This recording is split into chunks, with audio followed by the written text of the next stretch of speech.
Hello, everyone. Happy Earth Week. My name is Meleesa Johnson, and I am the Executive Director for Wisconsin's Green Fire.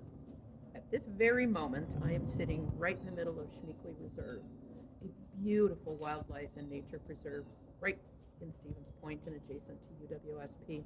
I grew up in this area. I love this area. But I remember growing up in the 60s along the Wisconsin River, hanging out at the parks as a kid. And the one image I have is of clumps of sludge floating down the Wisconsin River.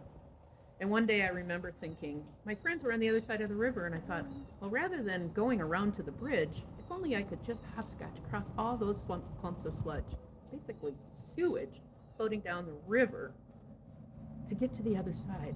There was that much sludge. And I had normalized it as a part of my life, that was normal to see that. That's just wrong. Gaylord Nelson saw those sort of challenges that we faced, whether it was clean air, clean water, loss of biodiversity, and he worked throughout his career, particularly in the 60s, to engage policymakers and leaders to try and advance sound policies that would give us clean air, clean water. But he hit resistance. There were other things they were focused on. They thought maybe nature would heal itself.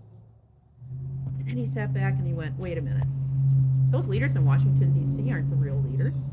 Those leaders in Madison aren't the real leaders. It's the people. People have the power to change things. He was once noted as saying, we must recognize that we're all part of a web of life around the world.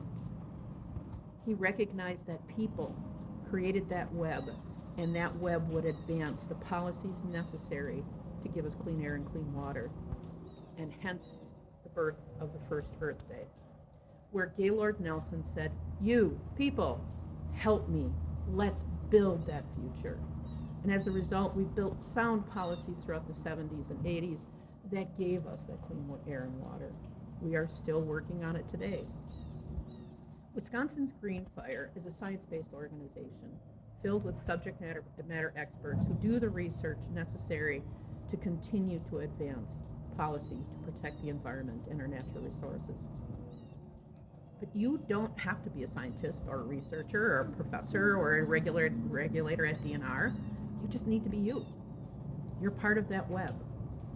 Please join us and help us continue the work of Gaylord Nelson and all those who came before us to do the research so that we can advance sound policy for the future.